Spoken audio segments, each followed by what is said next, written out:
What is this question? This based on poverty, जो भी poverty के क्राइटेरियाज हैं। This table below provides the income per person for 6 individuals. 6 लोग हैं जिनकी इनकम बताई गई है, and one is in country A, one is in country B. Okay, एक कंट्री ए में है, एक कंट्री बी में है। पॉवर्टी लाइन जो है वो है 120। सो पी की वैल्यू जो पॉवर्टी लाइन है वो है ₹120 पर कैपिटा पर डे। ठीक है, ऑलराइट। अब पहली बात जो आपसे पूछी गई है, ये इन्होंने इनकम दे दी 6 लोगों की। पर्सन कौन सा है, कंट्री है, वो कितने पैसे कमा रहा है एक दिन में। ठीक है, ये हो गया। अब पहली बात जो पूछ ली है, calculate the head count ratio in both the countries. Head count ratio क्या होता है? हेड काउंट का मतलब होता है वो कितने लोग हैं जो पॉवर्टी लाइन के नीचे हैं, number of those people. Head count ratio क्या होता है? What is the number of people who are below poverty line divided by total population, that is your head count ratio. ठीक है, हेड काउंट रेशियो होता है number of people below poverty line divided by total population. Total population, ठीक है, ये हो गया। तो you have to calculate the head count ratio in both the countries. तो पहले कंट्री ए पे फोकस करते हैं। कंट्री ए में कौन कौन लोग हैं जो पॉवर्टी लाइन के नीचे हैं? पर्सन 1 है, बिल्कुल है। पर्सन 2 पॉवर्टी लाइन में नहीं है। पर्सन 3 पॉवर्टी लाइन के अंदर है, के नीचे है। ये भी पॉवर्टी लाइन के नीचे है, और ये भी पॉवर्टी लाइन के नीचे नहीं है, ये भी नहीं है, ये भी नहीं है। सो देर आर 3 पीपल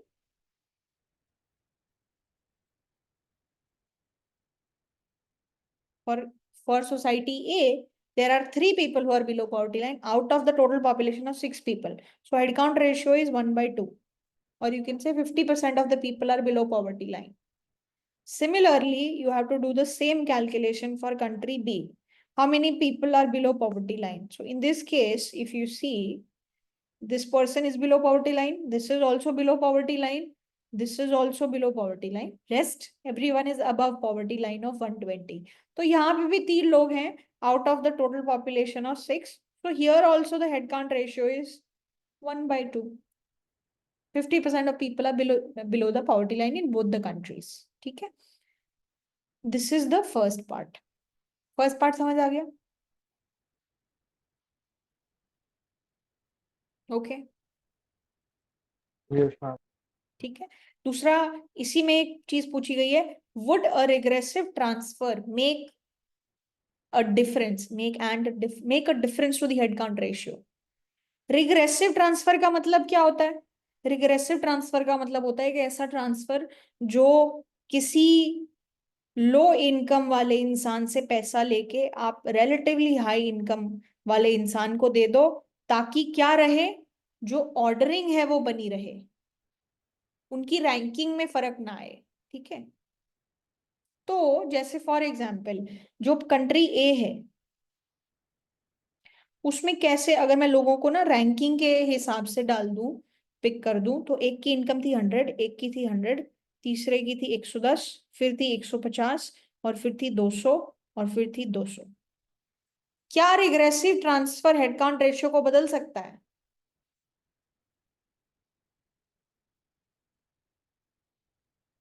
तो डिपेंड करेगा रिग्रेसिव ट्रांसफर आप कैसा कर रहे हो।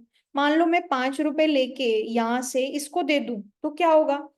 यहाँ पे 95 बचेगा, यहाँ पे 105 हो जाएगा, यहाँ 110, और ये ऐसे कहानी चलेगी। तो क्या हेड काउंट रेशियो बदला? ओ मैम। नहीं बदला। लेकिन अब मैं अगर इससे 11 रुपए लेके इसको दे दूं,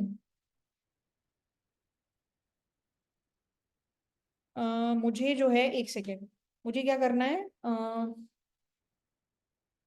अपनी रैंकिंग नहीं बिगाड़नी।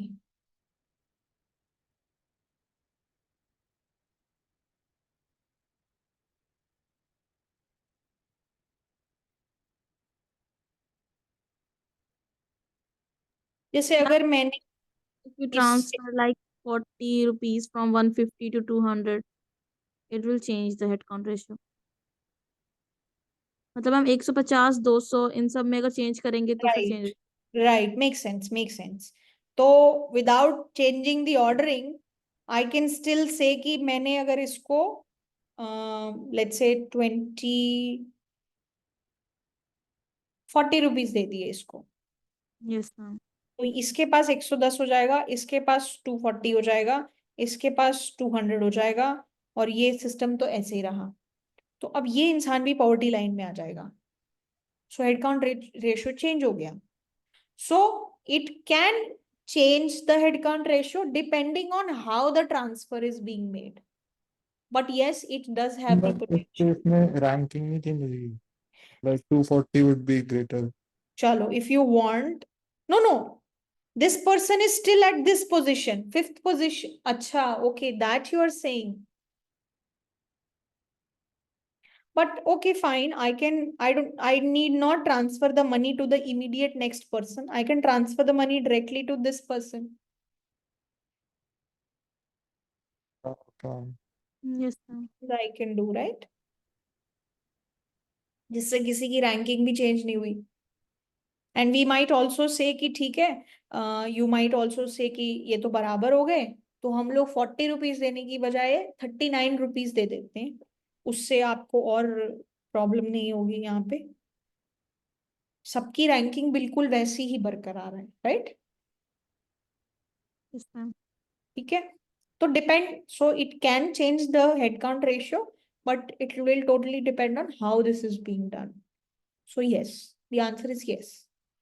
ठीक है, all right, moving on. So this is part number 1. Part number 2 is saying calculate the income gap ratio in both the countries. Income gap ratio क्या होता है अब?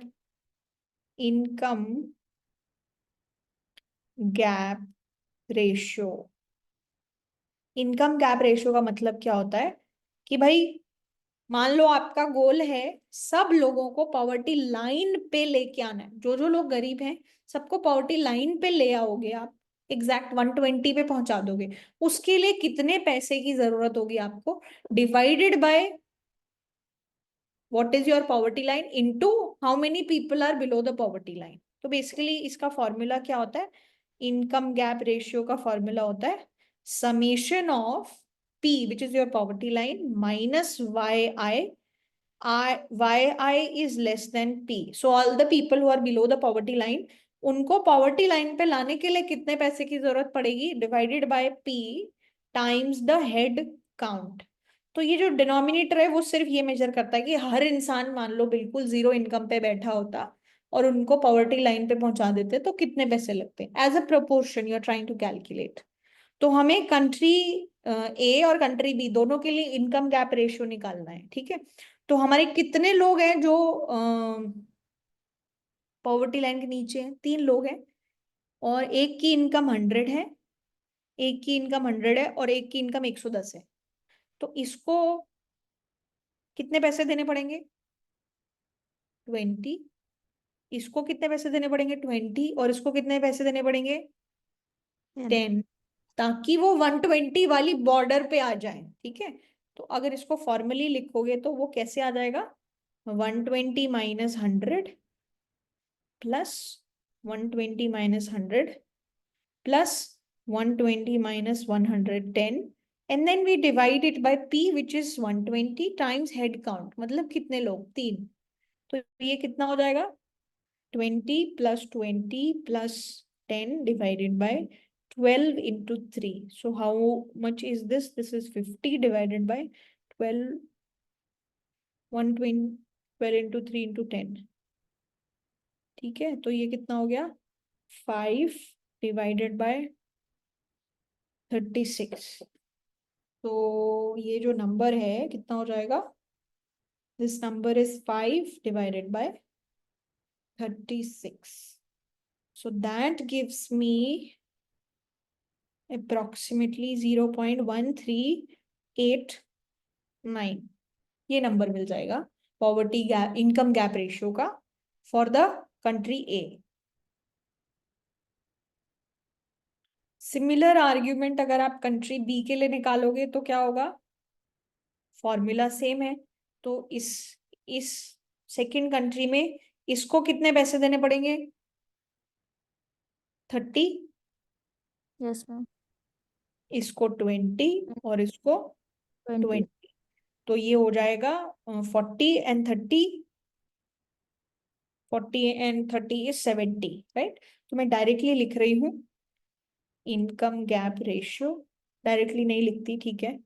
120 minus 90 plus 120 minus 100 plus 120 minus 100 divided by 3 times 120, so that gives me 70 divided by 36 into 10, so that is 7 divided by 36, and obviously this particular number is higher, so this is 7 divided by 36, that is close to approximately 0.1944. This is the number that we are getting for income gap ratio. ठीक है, this is fine, कर लेंगे इसको। Yes ma'am. ठीक है, तो ये हो गया इनकम गैप रेशियो। ठीक है, this is part number 2।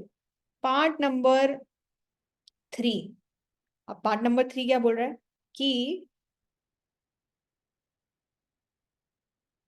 if in country B, if rupees 10 is transferred from the first to the second individual, how will that affect the income gap ratio? मतलब इससे 10 रुपए इसको ट्रांसफर कर दिए, तो इसके पास 80 हो गए, इसके पास 110 हो गए, तो अब इससे इनकम गैप रेशियो पे क्या इम्पैक्ट पड़ा? कुछ इम्पैक्ट पड़ा? पहले वाले इंसान को अब 40 रुपीज देने पड़ेंगे, दूसरे वाले को 10, 50 और उसको 20। मेरा न्यूमरेटर सेम रहा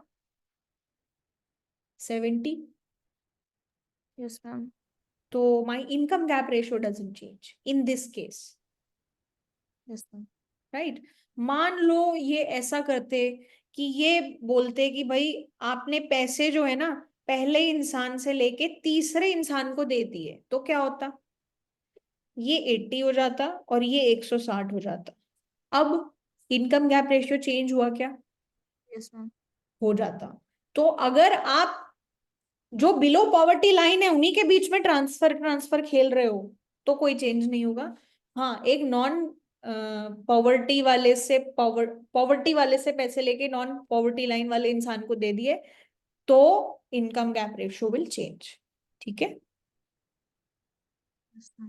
this is our analysis and then अगर हम पॉवर्टी में ही दे रहे हैं, बट जो जिसे ट्रांसफर किया अब उसे इतना दे दें कि वो बिलो पॉवर्टी से अपर पॉवर्टी पे चला जाए, तो भी आईजीआर चेंज हो जाएगा। वो भी चेंज हो जाएगा। यस, उस केस में हम डिनोमिनेटर भी चेंज हो जाएगा। डिनोमिनेटर भी चेंज, न्यूमरेटर भी चेंज।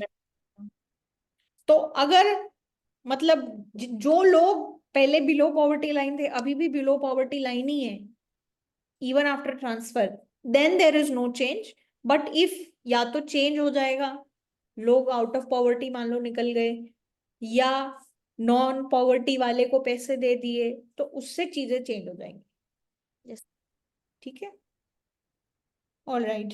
एंड देन इसी में लिखा हुआ है कि calculate the Guinea coefficient for both the countries. तो गिनी कोएफिशिएंट निकालने के लिए क्या करोगे आप? अब यहाँ पे कितने लोग हैं? देर आर 6 people, तो यू विल हैव 6 डिफरेंट। पहले इसको कंसिडर करके 100 में से 200 माइनस करोगे, फिर 100 में से 100, 100 में से 110, 100 में से 150, 100 में से 200, और ये काम आप 6 बार करोगे, राइट? यस और मैम। नंबर ऑफ इंडिविजुअल्स 1 1 ही है, तो 1 into 1 ही रहेगा। एग्जैक्ट सेम फॉर्मूला आपको यहाँ पे भी अप्लाई करना है। ठीक है, कैन वी डू दैट?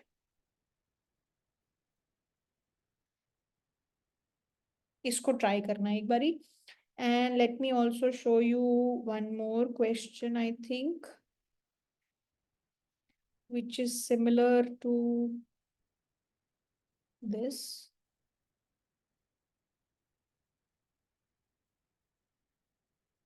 या इस तरीके का भी एक प्रॉब्लम था जिसमें क्या बताना है? Draw a Lawrence curve and calculate the Guinea coefficient using the following sample of data.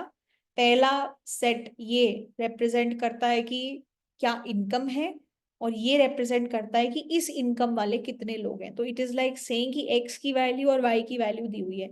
यहाँ पे कितना है, ये 125, यहाँ पे है 25, यहाँ पे है 50, यहाँ पे है 25, और इनकम हो गई 100, 200, 300 एंड 400।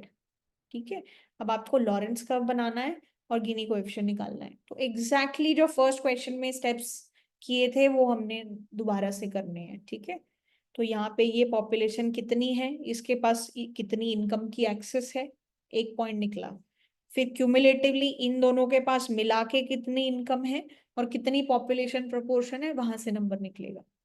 तो इस तरीके के प्रॉब्लम्स कॉमनली आ सकते हैं वो लॉरेंस कर्व बेस्ड है, गिनी कोएफिशिएंट बेस्ड है, and income gap ratio, head count ratio, regressive transfers, all your main principles.